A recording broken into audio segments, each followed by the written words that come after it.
देखो, रिश्ता का आधार जो होता है ना, झुकना दबना ही होता है, तभी रिश्ता चलता है, बेवजह नहीं उलझना चाहिए। ये सब कोई जानता है, फॉलो भी करता है। लेकिन जो यहाँ बड़ी बात है वो ये कि किस हद तक और कितना झुकना दबना चाहिए। झुकने दबने का ये मतलब नहीं है कि एक तरफ़ा इंसान इतना झुकता और दबता जाए कि अपनी पहचान ही खो दे। क्योंकि होता क्या है ना, जब आप बहुत ज़्यादा झुकोगे, दबोगे ना, तो आपके झुकने दबने की कोई कीमत नहीं होती है। लोग उसको एकदम साइड कर देते हैं और मान लेते हैं कि भाई आप तो झुकने के लिए ही आए हो और सबके सामने झुकते हैं, तो आपने मेरे साथ कोई स्पेशल काम थोड़ी कर रहे हैं। क्योंकि लोग उस चीज़ को मान लेते हैं। जैसे आप किसी की बहुत ज़्यादा सेवा भाव कर रहे हो ना, बहुत लोग का होता है, अच्छे विचार होते हैं, संस्कार होते हैं, तो वो बेचारे करते जाते हैं। ठीक है, करना भी चाहिए, ये भी अच्छी बात है। लेकिन आदमी क्या करता है कि उनके अच्छे संस्कारों को ना एक नॉर्मल चीज़ में ले लेता है। मतलब कीमत नहीं देता है, वैल्यू नहीं देता है। और वो बेचारा किए जा रहा है, किए जा रहा है। आखिर वो कब तक करे? सवाल उठता है कि वो इंसान कब तक करे? एक ना एक दिन उसकी आत्मा है, वो भी कराहती है, वो भी जवाब दे देती है कि भाई ये आप क्या कर रहे हो? तुम भाई क्या कर रहे हो? कितना दब रहे हो? क्यों दब रहे हो? रिश्ता दोनों को चलाना काम है। अब परिवार में ही देखो, पत्नी को, बहन को लोग क्या करता है, भाई झुको, दबो, तुमको एडजस्ट करने नहीं आता है। तो यहाँ जो बड़ी बात है, भाई बेटे को नहीं दबने आ रहा है, बहू बन गई तो ठीक है, या बहू के रूप में वो खराब है। तो यहाँ जो बड़ी बात ये है कि आपके घर के मर्द लोग क्यों नहीं दब रहे हैं?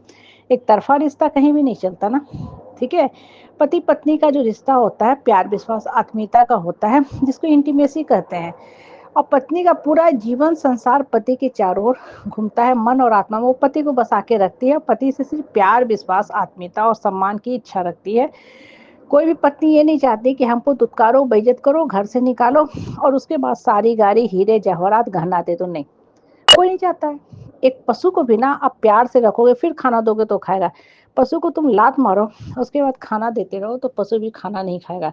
गाय को भी आप तभी दुहोगे जब प्यार रखोगे, नहीं तो गाय भी बाल्टी को लात मार के फेंक देता है। कहने का मतलब क्या होता है कि मान, सम्मान, स्वाभिमान, सेल्फ रिस्पेक्ट बहुत बड़ी चीज़ होती है, ठीक है? और वो आत्मा का गुण होता है, इंसान का नहीं। जैसे ईगो भी होता है ना, रावण का ईगो था, उसके आत्मा की प्रॉपर्टी थी, आत्मा की प्रॉपर्टी थी, लेकिन गलत प्रॉपर्टी थी, तो अंत हुआ, ठीक है? मान, सम्मान, स्वाभिमान आत्मा खोजता है। हाँ, कुछ चीज़ें शरीर खोजता है, जैसे सुख। अभी ठंड है तो एक्चुअल है, सब लोग आराम से सोना चाहते हैं, पूरा लपेट के गर्म कपड़े में, वो शरीर खोजता है। आत्मा इस सब से परे होता है, ठीक है? इसीलिए तो देखो पहाड़ों पे लोग जा कर के कैसे करते हैं मेडिटेशन, ध्यान। आत्मा को कोई फ़र्क नहीं पड़ता है और जब आत्मा बहुत शक्तिशाली हो जाती है ना, तो ये सबको कंट्रोल करना सीख जाती है। जैसे आपको शारीरिक सुख है, ठीक है? वो शरीर को चाहिए, आत्मा को नहीं चाहिए। जो लोग आत्मा को, मन को कंट्रोल करना, काबू में रखना सीख जाते हैं ना, वो सब काम कर लेते हैं। कहने का मतलब क्या है ना कि जीवन में ना, हाँ, आपको क्या चाहिए ये मैटर करता है, लोग आपसे क्या करवाना चाहते हैं वो मैटर नहीं करता है। लोगों की बात हमेशा सुनते रहोगे ना, तो एक समय के बाद वास्तव में आप लल्लू बन के रह जाओगे, क्योंकि लोग आपको कभी भी बकसने वाले नहीं हैं। लोगों का काम ही है, हर स्थिति में ही आपको बोलेंगे। और जितना ज़्यादा आप लोगों की बातें सुनते रहोगे ना, कॉम्प्रोमाइज़ करते रहोगे, ठीक है? आपको वास्तव में एक पायदान से भी बुरी आपकी गति हो जाएगी। सड़े हुए केले होता है ना, जिसको पैर से इंसान कुचल के चला जाता है, वैसी गति हो जाएगी। इसलिए मान-सम्मान, स्वाभिमान से रहना सीखो और एक समय के बाद बोल दो, मेरा ये सीमा रेखा है और मैं रिश्ता चलाऊँगी, लेकिन डिस्टेंस और स्पेस लेके चलाऊँगी।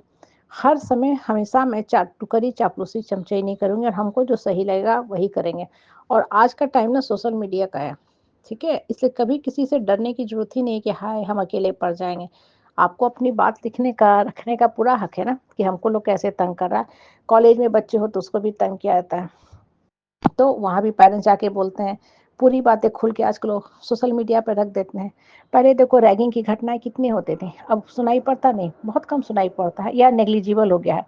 क्योंकि लोगों को डर है ना, कानून सख्त हो गया है, सोशल मीडिया पे बातें आ जाती हैं, फँस जाएँगे, कॉलेज से हमेशा के लिए सस्पेंड हो जाएँगे, करियर खत्म हो जाएगा, बहुत सा चीज़, बहुत सा चीज़। कहने का मतलब क्या है कि हाँ, जीवन में ना सर उठा के जीना सीखो, अपने मान-सम्मान, स्वाभिमान को हमेशा सबसे ऊपर दो, प्रायोरिटी में ऊपर रखो और फिर देखो आपको लोग कैसे मान-सम्मान देते हैं, क्योंकि आप अपनी वैल्यू खुद कर रहे हो। जब आप अपनी वैल्यू खुद करोगे तो लोग खुद पे खुद आपको वैल्यू देने लगेंगे।